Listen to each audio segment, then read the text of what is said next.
porque ya está a punto de comenzar la discusión del paquete económico de 2021. Entonces, pensamos que era una buena oportunidad para que habláramos de este paquete económico, desde qué es lo que contiene, cuáles son las implicaciones económicas que va a tener para lo que resta de este año y para el siguiente. Entonces, Ramón, bienvenido a un espacio más de estos encuentros Actinver, hoy para hablar del paquete económico. Yo creo que Hola, ¿qué tal, Enrique? una buena pregunta para comenzar esta discusión es, ¿qué es el paquete económico? Claro. Hola, ¿qué tal? Buen día a todos. Pues como decía Enrique, ya estamos justo en esta época del año en que tenemos que comenzar no solo los gobiernos, ¿no? Sino también nosotros mismos a planear el 2021. Y en este sentido, el paquete económico puede sonar un nombre bastante técnico, pero no es otra cosa más que sentarse, comenzar a pensar qué viene en el 2021, cuáles van a ser las fuentes de ingresos y de gastos para poder hacer un presupuesto adecuado, ¿no? Entonces, en este sentido, el paquete económico no es otra cosa más que una serie de documentos que cada año presenta la Secretaría de Hacienda al Congreso para que se evalúen y se aprueben en su caso primero unos supuestos económicos, que esto va en un documento que se llama Criterios Económicos, donde se plantea cuánto va a crecer la economía, cómo va a estar la producción de petróleo, cuál va a ser el precio del barril de la mezcla mexicana, tasas de intereses, tipos de cambio, una serie de variables que son necesarias para con ello poder hacer el segundo documento, que es la iniciativa de ingresos. Aquí se calcula cuánto dinero va a estar recibiendo el gobierno federal de forma muy específica, por ejemplo, a través de ingresos petroleros. ¿Cuánto vamos a recaudar de IVA? ¿Cuánto vamos a recaudar de ISR? Y así sucesivamente todos los rubros hasta complementar el ingreso esperado para el año que entra. Una vez que ya sabemos cómo estará la economía o tenemos una estimación de cómo estará la economía, cómo estarán los ingresos, ahora lo que toca es planear el gasto. Y este es el tercer documento, que es el presupuesto de egresos, donde se plantea de forma muy detallada específicamente en qué rubro se va a estar gastando los recursos públicos, cuánto se le va a dar a cada secretaría, cuánto se va a pagar por intereses de la deuda, cuánto se le va a dar a estados y municipios y también de forma muy específica cuánto se va a destinar a cada uno de los programas que tenga en ese momento vigentes el gobierno federal. Una vez que ya tenemos todo esto, si tenemos un resultante en el cual tenemos más gastos de lo esperado o más gastos que los ingresos, entonces tenemos que planear la forma en que vamos a financiar esos gastos.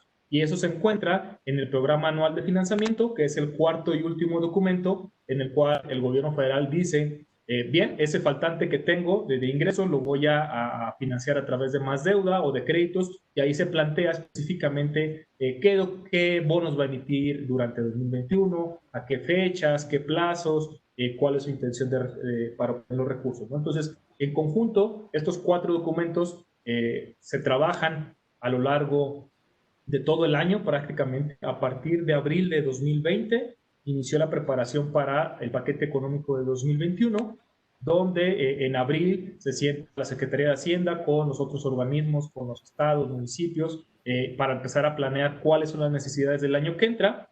Y finalmente, el 8 de septiembre, pues ya con un consenso más o menos armado, la Secretaría de Hacienda presenta estos cuatro documentos al Congreso que pasan a las cámaras, ¿no? Entonces, si quieres, ahorita platicamos más a detalle, pero en general eso es el paquete económico. Es una serie de documentos que se van a discutir para ver cómo va a estar el presupuesto el año que viene. Entonces, en resumen, el paquete económico es una serie de documentos que el Poder Ejecutivo le hace al Poder Legislativo una propuesta que incluye, primero, una expectativa macroeconómica, que ahorita vamos a hablar con más detalle qué es lo que Hacienda está pensando para la economía mexicana el próximo año. Con eso y con estos pronósticos económicos se discute primero una estrategia de ingresos, cuánto va a poder recaudar el gobierno federal y a su vez cuánto va a poder gastar en las diferentes secretarías. Entonces, si regresamos rápido al calendario, Ramón, por favor. Abril de este año, es decir, cuando apenas comenzaba la pandemia, antes de que hablemos con muchos detalles de estos números, pero abril era un mes en el que yo creo que no estaba del todo claro el golpe de qué tamaño iba a ser para la economía global y en particular para la economía mexicana.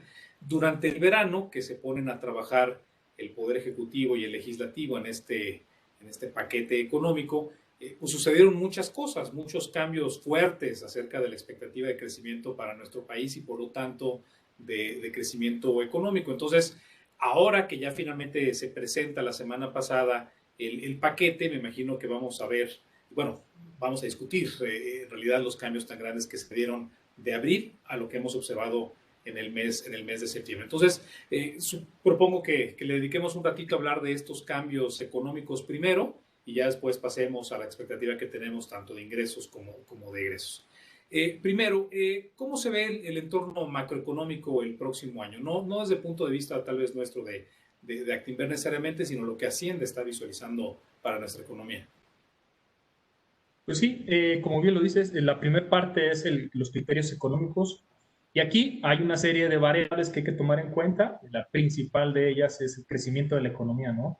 Esta es una variable sumamente importante porque a partir de ella podemos tratar de estimar, o bueno, la Secretaría de Hacienda estima cuánto va a recaudar a través de impuestos.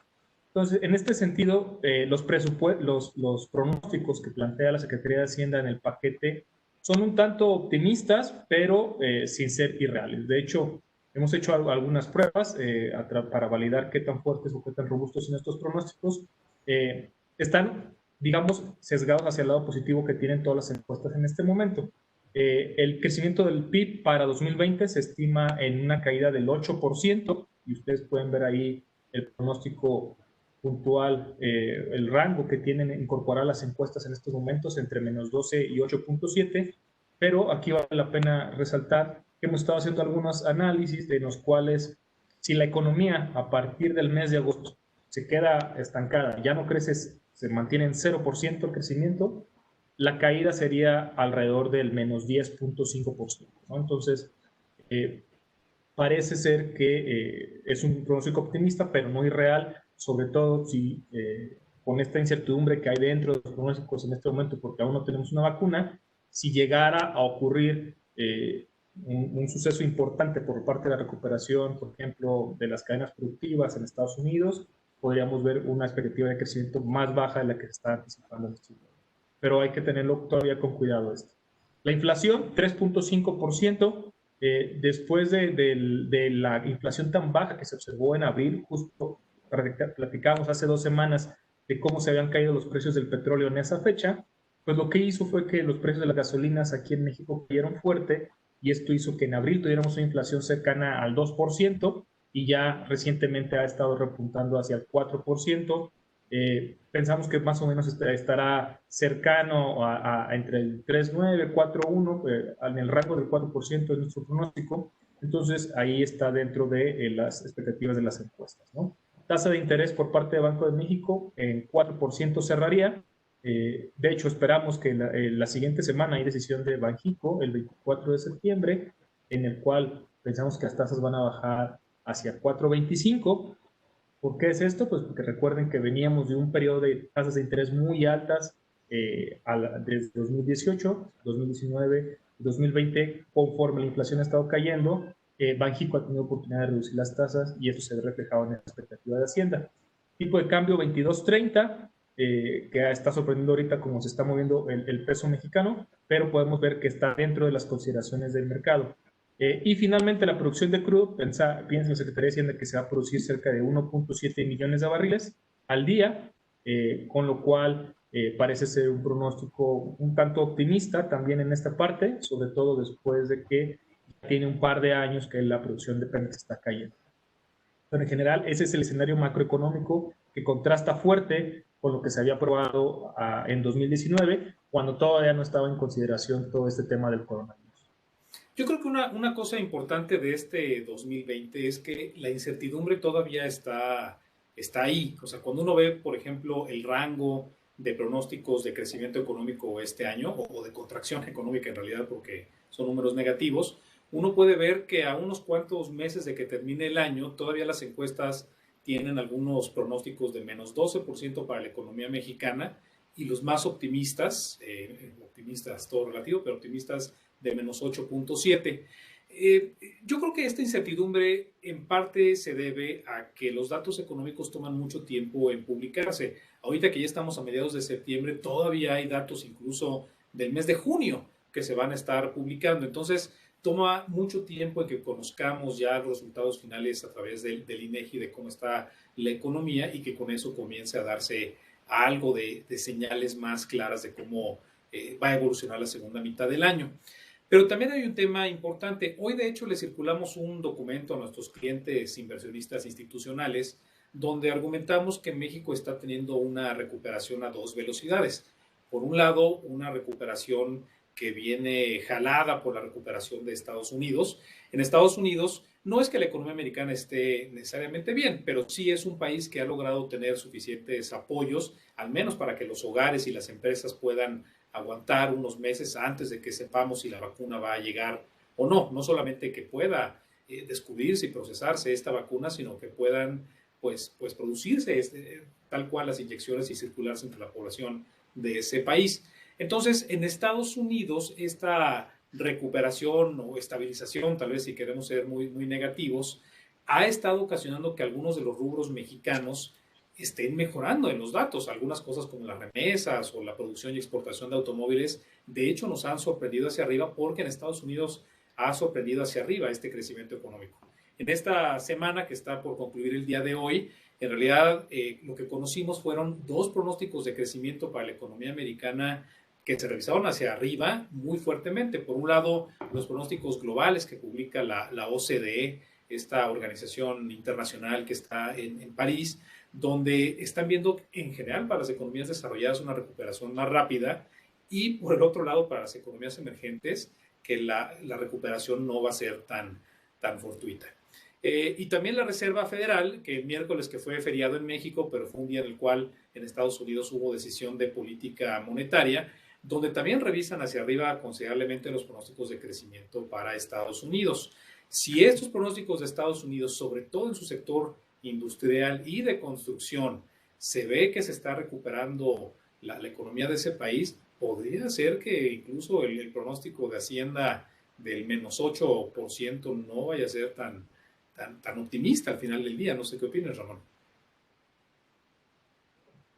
Sí, exactamente. Pues con la revisión que comentas justo, ¿no? Donde más o menos estos dos organismos internacionales tendrían una caída del PIB en Estados Unidos cercana al menos 6.5 y ahora dicen que será cercana al menos 3, pues puede representar una sorpresa porque como bien dices, todas las variables del sector externo en México nos han sorprendido al alza. Prácticamente la producción de automóviles y la exportación ya regresó a los niveles previos a la pandemia. Las exportaciones manufactureras van encaminadas también ya a ello. Entonces, hay un componente muy importante que nos pudiera sorprender y hacer que no estuviera tan lejano este pronóstico de Hacienda, ¿no? Pero como bien dices, hay que tomar las cosas con calma porque todavía queda bastante incertidumbre alrededor de cómo están evolucionando las variables económicas. Y solamente ese es el rubro que podría parecer algo optimista, pero cuando uno ve los pronósticos de Hacienda, de inflación, de tasa de interés e incluso de tipo de cambio para este año, todos ellos están bastante cercano a lo que el consenso pensaría, ¿no? Entonces, un poco optimista, pero tal vez nada más un poquito. Ahora, para 2021, lo que yo veo ahí es un pronóstico de 4.6% de crecimiento. Tal vez de inicio casi 5% de crecimiento de la economía mexicana parecería un número muy alto, sobre todo que en la última década, en los años buenos, nos hemos acercado solamente al 3%, pero lo normal ha sido ver crecimientos del 2%, incluso un poquito menos. ¿Ese número sí es muy optimista, Ramón? Ese número también está dentro de los rangos que tiene el mercado y están enmarcados justo en este tema que tú dices de incertidumbres, ¿no? 2021 es un año bastante difícil de pronosticar porque nos queda una variable en duda que va a ser relevante para ver si crecemos a 4,6 o un poco menos o incluso un poco más. Y esta es que aparezca la vacuna, ¿no? Es algo que todo el mundo está buscando, que se dice podría llegar a finales de este año las primeras vacunas y después de ahí inicia todo el proceso de distribución. Si llegara la vacuna, obviamente esto da pie para que las economías normalicen mucho más rápido las actividades comunes, las cotidianas, que los niños regresen a las escuelas de forma más confiable y entonces todo el mundo comienza a salir un poco más los fines de semana y recuperemos ese estilo de vida que teníamos el año anterior, ¿no? Entonces, es un factor a tomar en cuenta, pero en general el 4.6%, aunque parece mucho, como bien lo dice, si vemos el pasado, lo importante es notar que es un crecimiento que parte de una base mucho más baja. Es decir, si se abre un poco más algunas actividades, ese efecto rebote que tienes te ayuda a tener mejores tasas de crecimiento.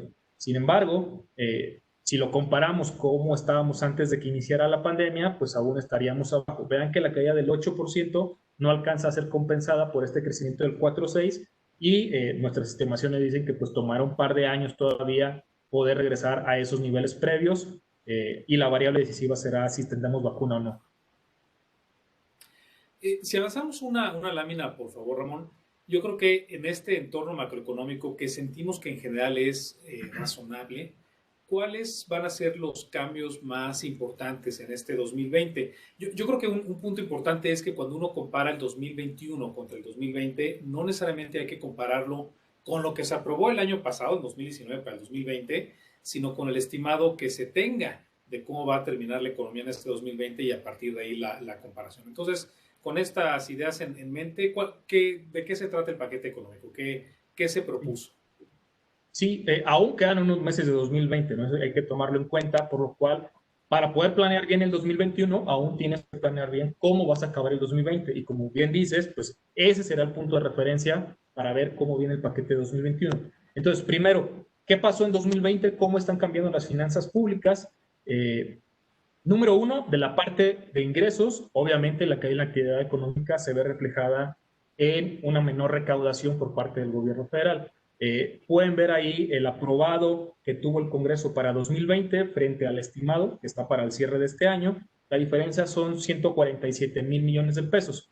Ahora, estas cifras pueden sonar un tanto, pues fuera, no podemos dimensionar algunas veces bien qué significan 5,7 billones de pesos aprobados para 2020 frente a un estimado de 5,5 billones de pesos, ¿no? Entonces, si tomamos en cuenta que somos alrededor de 100 millones de mexicanos, descontando a los niños, por ejemplo, esto quiere decir que originalmente el gobierno pensaba que iba a recaudar cerca de 57,000 pesos por persona durante 2020.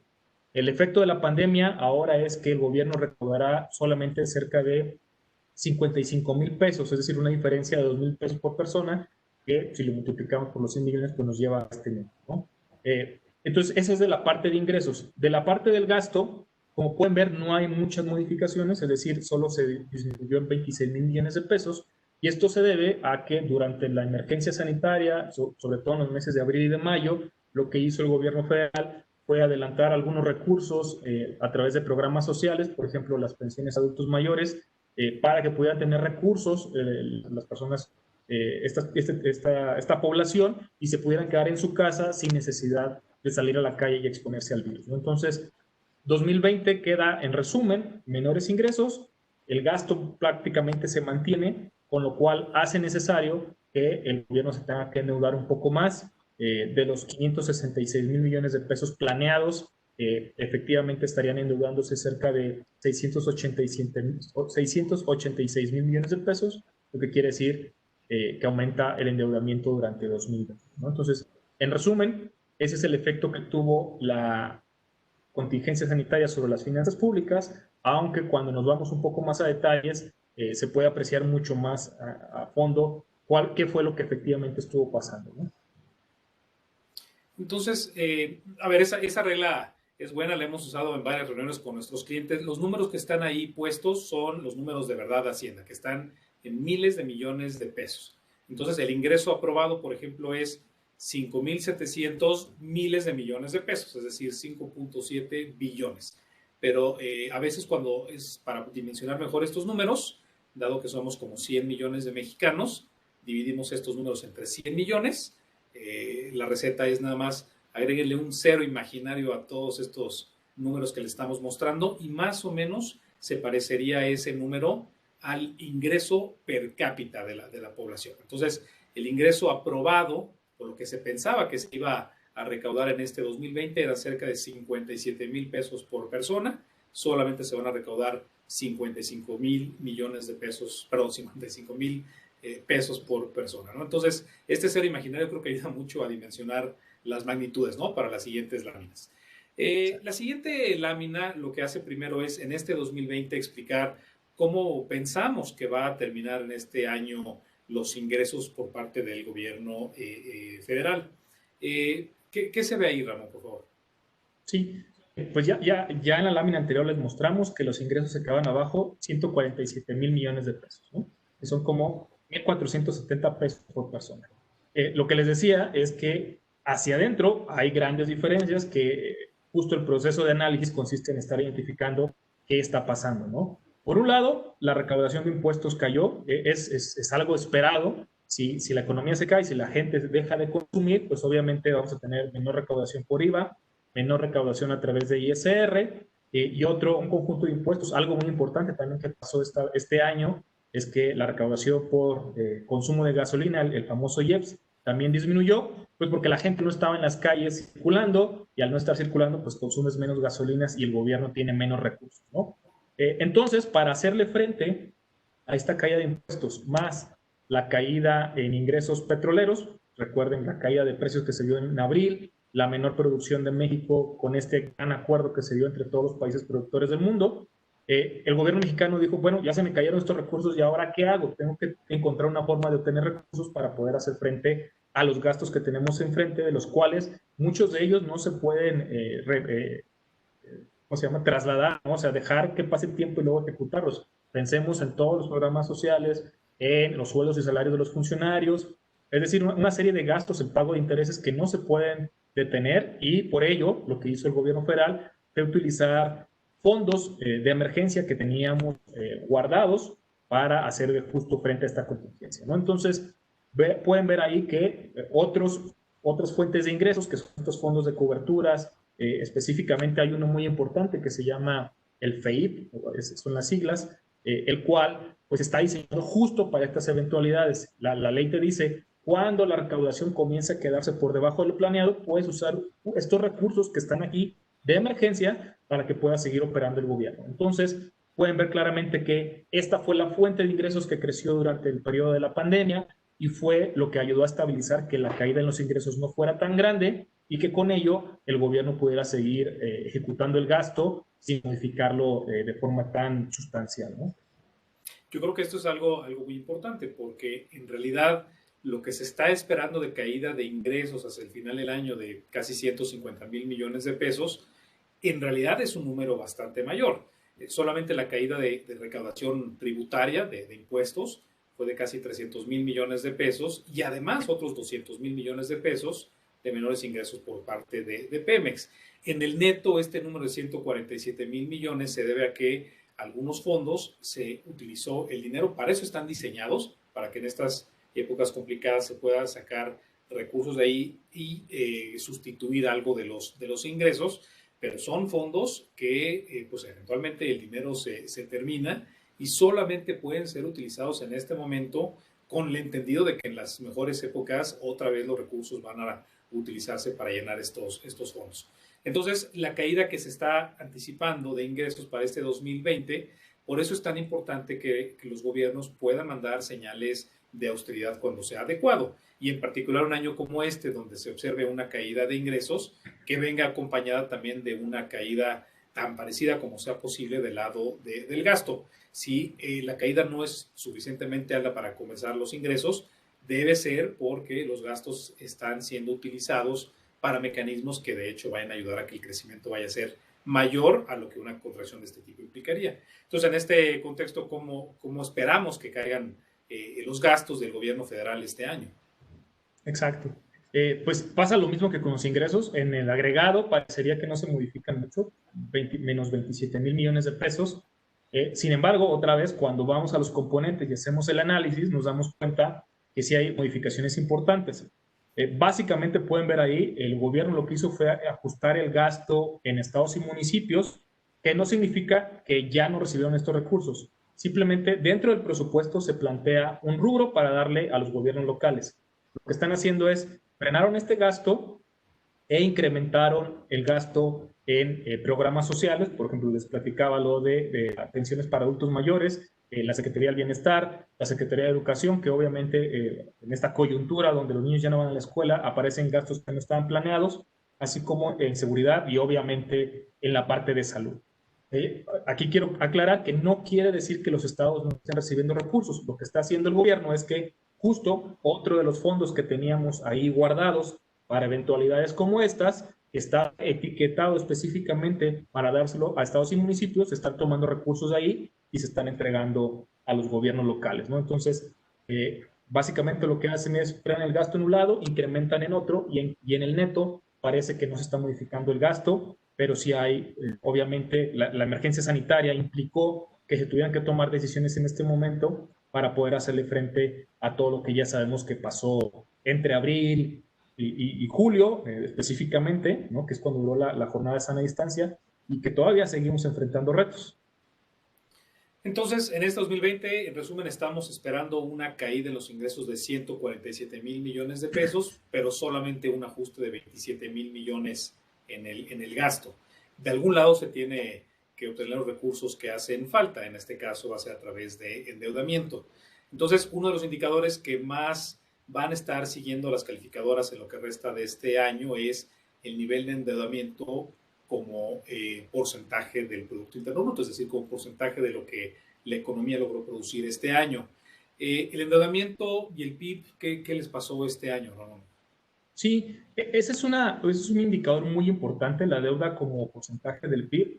Sin embargo, hay que aquí hacer un poco, creo que aclarar un poco qué está pasando con ese indicador. Es decir, la deuda sobre porcentaje del PIB es un número que se compone de dividir el monto de endeudamiento que tiene el gobierno entre el PIB de la economía nacional. Entonces, si la deuda crece mucho, este número crece. Si el PIB se cae mucho, este número, aunque la deuda no se moviera, también crece, ¿no? Entonces hay que tener claro por qué está aumentando la deuda como porcentaje del PIB. Y lo que tienen aquí es simplemente comparar cada año cómo cambió el PIB entre, por ejemplo, 2019 y 2020. Se espera que la caída del PIB sea de 1.15 billones de pesos por la contingencia sanitaria, mientras que el endeudamiento total incrementaría en 265,000 millones de pesos. Entonces, esto primero lo pusimos para que puedan ver que la caída del PIB en 2020 es mucho más grande que el incremento que va a tener el endeudamiento. Entonces, esto lo que implica es que el número de arriba crece poquito y el número de abajo se cae mucho. En el agregado, la deuda sobre PIB pasaría del 44.9% del PIB hacia 54.7%. Y la razón que lo explica es lo que ya estábamos diciendo. Aumenta un poco la deuda, se cae mucho el PIB y esto está modificando los indicadores de disciplina fiscal durante 2020. Vean ahí pusimos justo el aprobado, o sea, lo que había considerado el Congreso a finales de 2019 es que la deuda en este año iba a quedarse en 45.6% y efectivamente con estos cambios que estamos platicando se estará incrementando hacia el 54.7%. Y este umbral del 50% que a las calificadoras no le gusta que un país como México supere, más del 50% del PIB como deuda, ya vino acompañado estos pronósticos con los recortes de calificación a nuestro país y por lo tanto a gran parte de los emisores locales durante los primeros meses del año, marzo y abril, si mal no recuerdo. Entonces, ya vamos a pasar a hablar del 2021 y ahora sí del paquete, qué es lo que tiene, pero creo que era importante dedicarle un rato a discutir este 2020, cómo pensábamos que iba a cerrar, ¿no? Y el resumen es, pues sí estamos esperando obviamente una caída fuerte en el ingreso, también ha venido acompañado afortunadamente de una reducción importante en el gasto, pero no obstante, pues se vio un incremento sustancial en la deuda con porcentaje del PIB. Y por eso era tan importante que el día que se presentara este paquete, antes que nada que se mandaran dos mensajes. El primero era que los supuestos macroeconómicos no vinieran muy alejados de lo que el consenso del mercado estaba pensando. En realidad no es tan importante estos pronósticos. Creo que es más importante todavía que el gobierno demuestre la capacidad de ajustar el gasto en caso de que el ingreso no sea como lo estaban pensando. En los últimos 2 años hemos visto que en realidad ha sido un gobierno bastante austero y muy cuidadoso en finanzas públicas, pero cuando hay una pandemia de este tipo, pues es normal que los ingresos se vayan a caer como hemos visto hasta ahora y que este incremento en la deuda como porcentaje del PIB, pues que no vaya a ser algo que se permanezca de largo plazo. Yo creo que si pasamos a la parte de ingresos de una vez, por favor, Ramón, ya para que discutamos ahora sí la iniciativa de ingresos exactamente de qué se trató. En la siguiente lámina, gracias. Lo primero es, 2021 no va a ser un año sencillo para la economía mexicana. Entonces, pues los ingresos tenían que ser bastante realistas. Y el primer supuesto es que los ingresos se espera que no solamente no crezcan, sino que incluso vayan a ser un poco más abajo, ¿no? Entonces es un número positivo. ¿Qué nos puedes decir de esta expectativa de ingreso por parte del gobierno federal, Ramón? Sí, pues bien, como bien decías, comparando contra 2020, que ya contempla las caídas de la economía por consecuencia del PIB, el gobierno está siendo cauteloso en los pronósticos, me parece. Consideran una caída en los ingresos del menos 0,5%, donde, como podemos ver en la gráfica de la izquierda, ahí descompusimos un poco las fuentes de ingresos para 2021. Pueden ver que los impuestos representan el 64% del total que piensa recaudar el sector público. 64% vendría de impuestos, que es un crecimiento del 5,7%, alineado un poco con la expectativa de crecimiento del PIB del 4,6%. La parte de ingresos petroleros crecerían 17, perdón, representan el 17% del total de los ingresos y estarían creciendo cerca de 13%. Aquí entra en juego tanto la expectativa que tiene el gobierno federal para el precio de la mezcla mexicana, la producción que va a tener Pemex y el tipo de cambio. Estos tres variables juegan en este rubro y es por ello que es importante que se manden escenarios que sean congruentes con la expectativa del mercado, ¿no? Porque si te pones muy optimista y dices vamos a producir 3 millones de barriles al día, obviamente el mercado te castigaría ahí por ser irreal. Entonces, por el momento, lo que estamos viendo es que estos pronósticos son alineados a la realidad, esperan que crezca 13% los ingresos petroleros.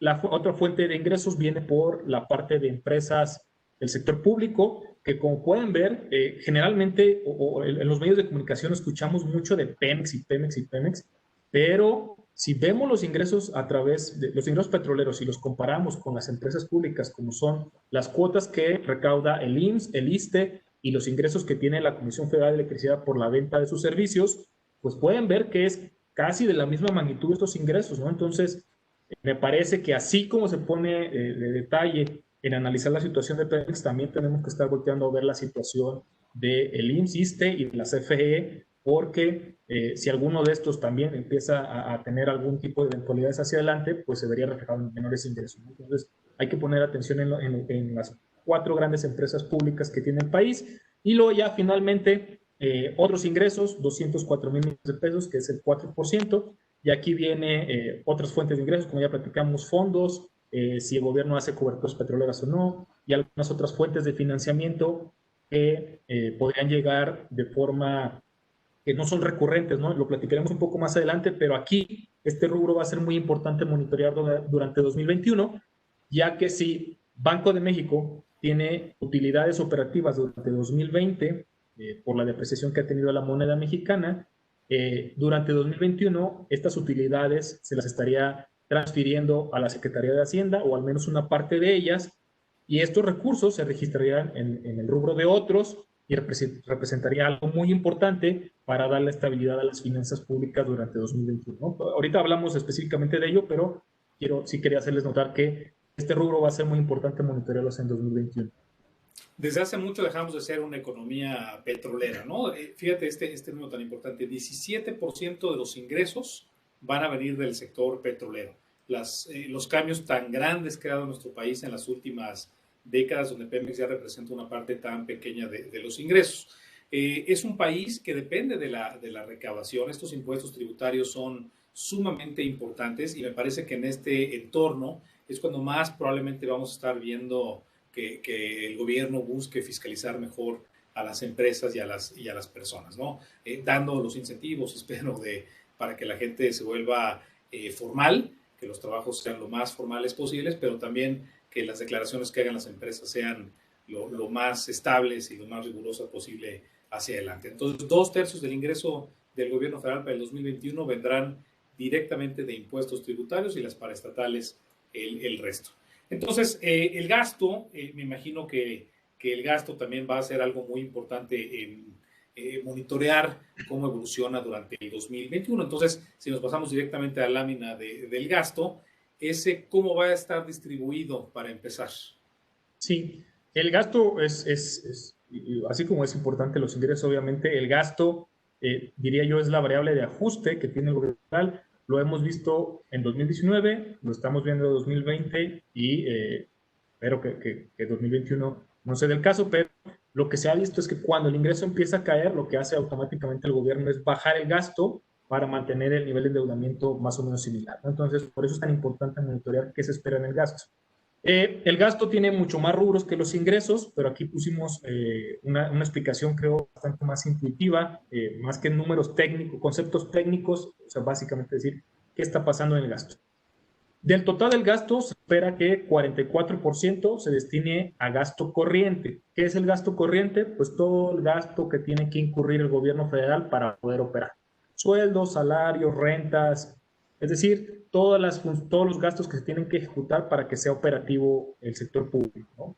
Después viene, este rubro es muy importante, un gasto en pensiones del 17%, y este es un rubro que hay que estar monitoreando no solo este año, sino hacia adelante, porque puede empezar a pesar cada vez más en las finanzas públicas. El gasto hacia estados y municipios será de 921 mil millones de pesos, representa cerca del 15%.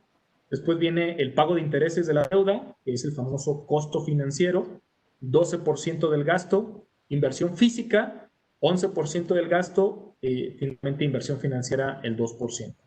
Pueden ver ustedes a la izquierda que la inversión física estaría creciendo cerca de 8% este año, las pensiones 6.6%, que ahí es donde les digo que hay que estar vigilando hacia los siguientes años, gasto en estados y municipios 6.5% de crecimiento, y luego ya viene intereses, un gasto por abajo al menos 2.5%. Aquí juega bastante la variable de tasas de interés por parte del Banco de México. Conforme bajan las tasas de interés, el gobierno tiene que pagar menos intereses por la deuda, y esto es lo que se está reflejando en el presupuesto de 2021, ¿no? De pasar tasas del 8.25 que terminamos el año anterior, 2019 más o menos, hacia tasas del 4.25 que terminarán este año, pues le está reduciendo el gasto en intereses al gobierno federal. Se aprieta un poco más el cinturón el sector público, con el gasto corriente bajando 1.3% y la inversión financiera cayendo 0.7%.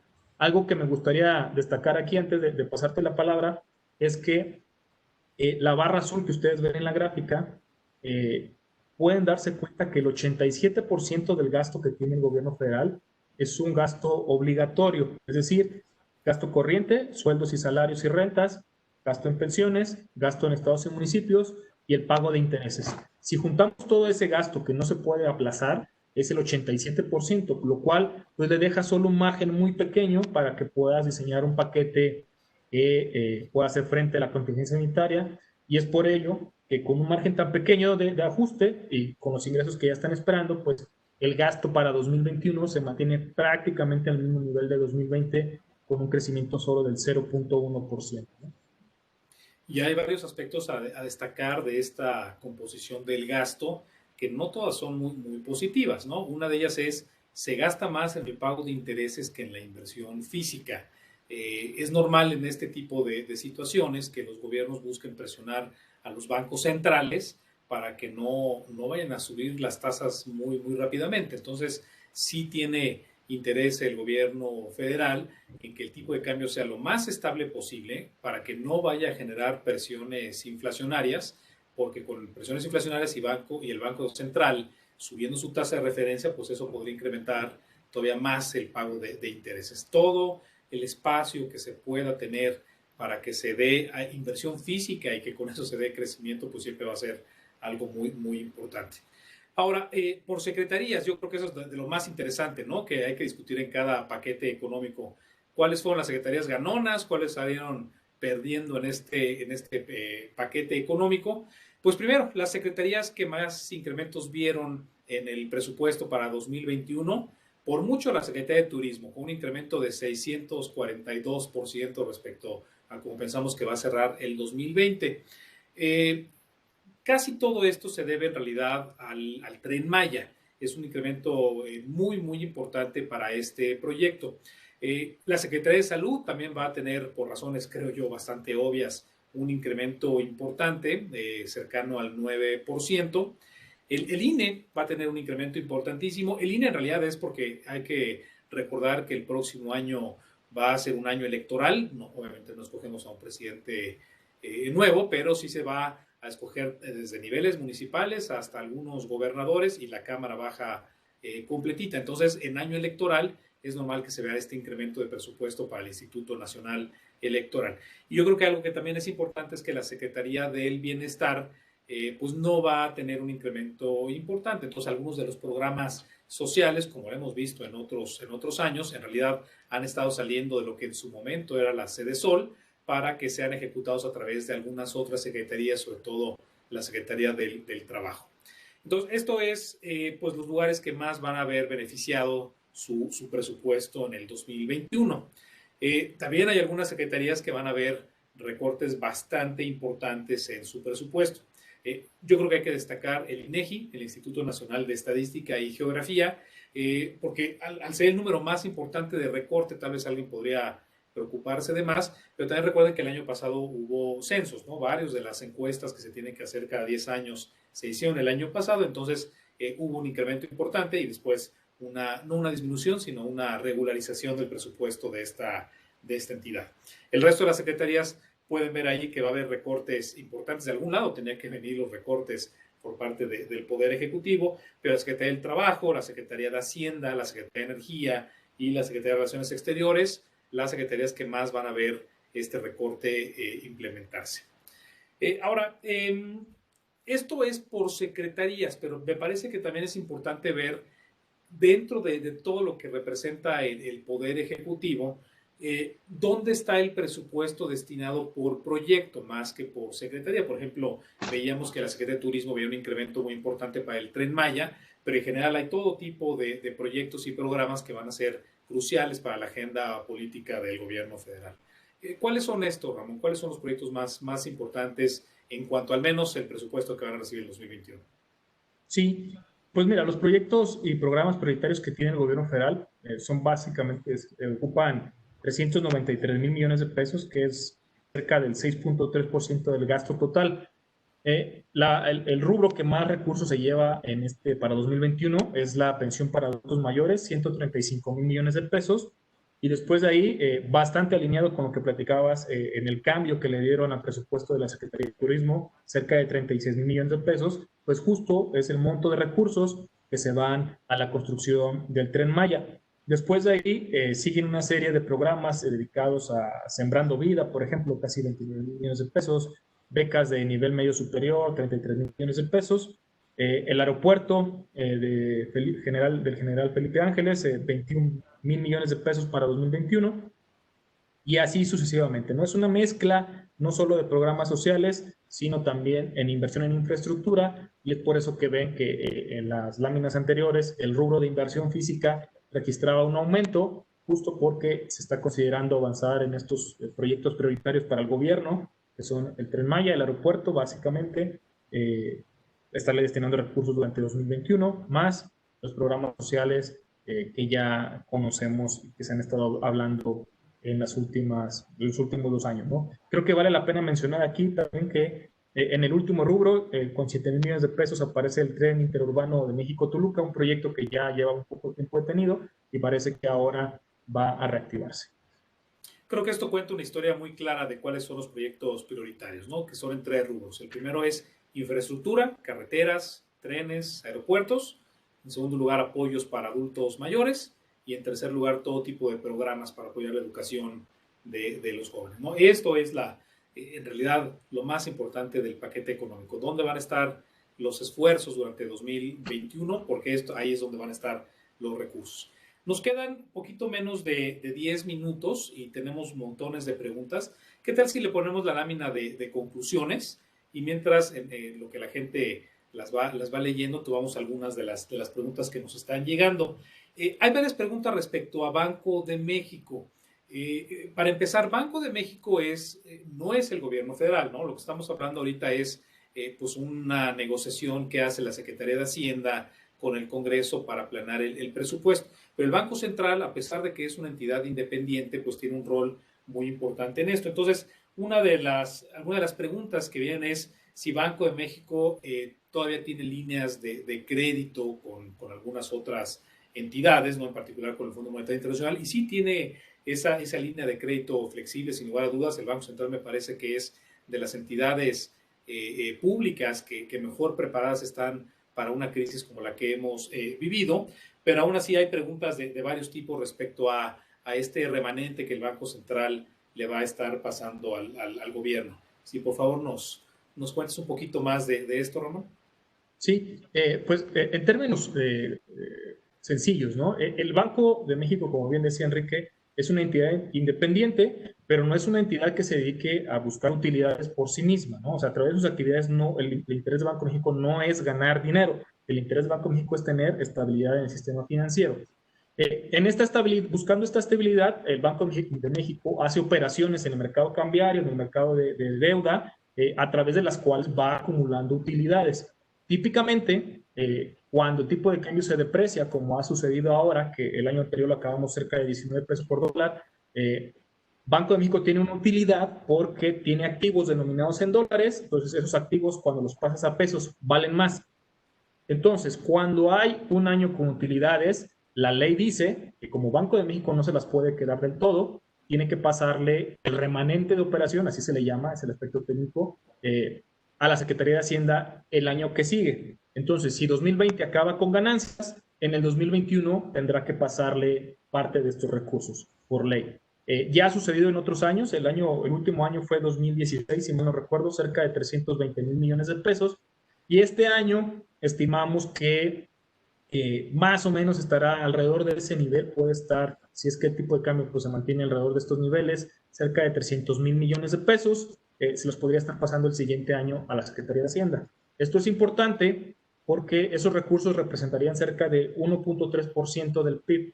Entonces, como pueden ver aquí en la gráfica, si estos recursos se transfieren en 2021, ayudaría a que el gobierno federal acelere esta trayectoria de disciplina fiscal y comencemos a bajar un poco más rápido desde esos niveles de deuda del 54% del PIB, casi 55%, para encaminarnos al 50% y tratar de darle esta estabilidad que necesitan las finanzas públicas. Otra vez, si le pones a la de conclusiones, por favor, en lo que tomamos algunas preguntas adicionales. A ver, tenemos varias preguntas respecto al impacto que este paquete económico podría tener en los portafolios de los clientes. Creo que hay que partirlo tal vez en pedacitos, ¿no? Para ir analizando cada una en unos cuantos minutos que nos quedan. Primero, la tasa más estable que hay en el mercado mexicano, que son los CETES. ¿Qué tanto dependen los CETES por ejemplo, de un paquete económico? Bien, pues la principal dependencia que hay entre CETES, por ejemplo, ¿no? Si pensamos que queremos comprar un CETE para tener el dinero ahí invertido, hay dos cosas muy importantes dentro del paquete. Primero, que ese paquete contribuya a la estabilidad de la inflación. Es decir, si tuviéramos un paquete en el cual el gobierno gasta dinero en cosas que generen muy rápido inflación, pues esperaríamos que el Banco Central reaccione subiendo las tasas. Ese no es el ambiente actual. El ambiente actual es un paquete prudente, el cual contribuirá a que las expectativas de inflación se mantengan estables y con ello el Banco de México pueda mantener la tasa en 4%. Entonces, en ese sentido, los instrumentos de deuda que van muy ligados a la tasa de Banjico, pues estarán pagando alrededor del 4,25% cuando si los compramos durante este periodo, con lo cual, si los comparamos a nivel internacional, donde países como Estados Unidos tienen las tasas en cero, en Europa, Japón, es decir, en distintas zonas del mundo las tasas están en cero en economías desarrolladas, lo que hemos estado observando es que los inversionistas internacionales están buscando países que aún tengan tasas de interés positivas y con inflación estable, como es el caso de México, y es por ello que después de lo que platicaste, ¿no? Donde la Fed es muy cautelosa y dice que se van a quedar las tasas bajas hasta 2023, pues inicia esta búsqueda de ver qué país puedes invertir dinero y obviamente esto se está viendo reflejado en que están llegando recursos para aprovechar estas tasas que aún tenemos en México y es por ello que vemos la fortaleza reciente del tipo de cambio. Tenemos muchas preguntas. Tal vez este es un buen momento para hacerles un comercial. El próximo viernes, igual a las 10 de la mañana, me va a tocar entrevistar a Manuel Abello. Manuel Abello es del equipo de Actinver, pero del equipo de fondos, y él es el manejador de varios de los fondos de renta fija. Entonces vamos a tener una conversación también de 1 hora para que discutamos con mucho más cuidado todas las inversiones que hay en renta fija, cómo se están comportando en este ambiente, que tiene que ver con el paquete económico, con lo que está haciendo Banco de México, con la posible reactivación económica, con el tipo de cambio, en fin, con tantos temas importantes, pero mucho más aterrizado a mercados. Creo que tenemos tiempo para un par de preguntas más. Obviamente todas las preguntas de ustedes, nuestros amables clientes que están conectados el día de hoy, que no nos va a dar tiempo de contestarlas todas, pero por favor, si se acercan con su asesor, con mucho gusto podemos contestar todas estas preguntas durante los siguientes días en caso que se nos acabe el tiempo. Pero yo creo que una de las preguntas más, o lo voy a resumir, ¿no? Muchas de las preguntas que nos hacen es si este paquete económico es uno que va a fomentar el crecimiento o no. Tal vez esa pregunta la puedo tomar yo. En las economías del mundo hay un concepto que nos gusta mucho a los economistas estudiar, que es el del multiplicador fiscal. Cada peso que gasta un gobierno, en cuántos pesos más centavos se traslada en crecimiento económico. Mientras más eficiente, productivo es un gobierno, pues mayor es el multiplicador fiscal. No es un número absoluto, depende en qué se gaste este dinero, si vamos a ver crecimiento o no. Lo que hemos visto en todo el mundo es que aquellos países que tuvieron la oportunidad de apoyar la economía en este entorno, en realidad no lo están haciendo con el objetivo de hacer que la economía se recupere lo más rápido posible, porque este no es un entorno normal, no se debe a un ciclo económico tradicional, se debe en realidad a que hemos estado observando que la gente al quedarse en sus casas pues no han tenido los recursos para hacer los gastos mínimos, han sido apoyos principalmente para que la gente que pierde su trabajo pueda seguir comprando sus necesidades más básicas, así como apoyos directamente en créditos a empresas para que no despidan trabajadores. A México creo que lo tomó en una situación bastante complicada esta pandemia, particularmente complicada, pues porque los últimos años para la economía mexicana han sido difíciles, principalmente por la negociación de Tratado de Libre Comercio con Estados Unidos y la caída tan fuerte en la inversión que vimos del 2016 a la fecha. No es un paquete, en mi opinión, que esté diseñado específicamente para que la economía mexicana se reactive lo más rápido posible. Es un paquete que está diseñado para mandar una señal de austeridad en los siguientes meses y una vez que la economía esté más estable, entonces sí que comencemos a pensar en una reactivación más rápida. Yo creo que hay que resumirlo en austeridad y no en algo para que fomente el crecimiento. Y las últimas, yo creo que ya va a ser la última pregunta para concluir esta presentación, sobre todo de tu lado Ramón. ¿Cuál es la expectativa que tenemos para la calificación de nuestro país en los siguientes meses? Sí, pues mira, esta es una pregunta que tiene que ver pues, con todo el ambiente que pasó durante la crisis sanitaria. Lo que vimos fue que justo en abril y mayo, que es cuando empiezan a verse los efectos en las economías, que se caen, pues el PIB se cae, como ya lo vimos, la deuda empieza a incrementar rápido en el resto de los países, en México fue mucho menor, vinieron los ajustes en calificaciones para economías emergentes. Entonces, pues de aquí hacia abril de 2021 me parece, parecería que las calificadoras van a estar muy atentas a cómo va evolucionando la reactivación económica, estarían vigilando específicamente el crecimiento del PIB, la producción de Pemex, y cuánto dinero otorgaría finalmente Banco de México al gobierno federal si se da este famoso remanente de operaciones, porque una vez que tengamos estos ingredientes, vamos a poder ver si esta consolidación en las finanzas públicas, es decir, que continúe reduciendo la deuda, que se logren ahorros por parte del gobierno federal, son válidas o no. Entonces, a partir de abril de 2021 más o menos, el énfasis va a estar puesto en crecimiento económico. Si viéramos algunas fuentes de riesgo, pues obviamente esto genera presiones para que haya una vez ajustes, aunque en el escenario central pues no estamos esperando que el gobierno pierda, la deuda soberana pierda el grado de inversión, es decir, pensamos que lo va a seguir manteniendo porque en su comparación internacional la deuda en México no creció tanto, ahora lo que queda es el reto de qué tan rápido se reactiva la economía. Pues muchas gracias, Ramón. Muchas gracias a todos por acompañarnos en esta ocasión. Nos vemos el próximo viernes a la misma hora, 10 de la mañana. Muchas gracias. Buen fin de semana. Hasta luego.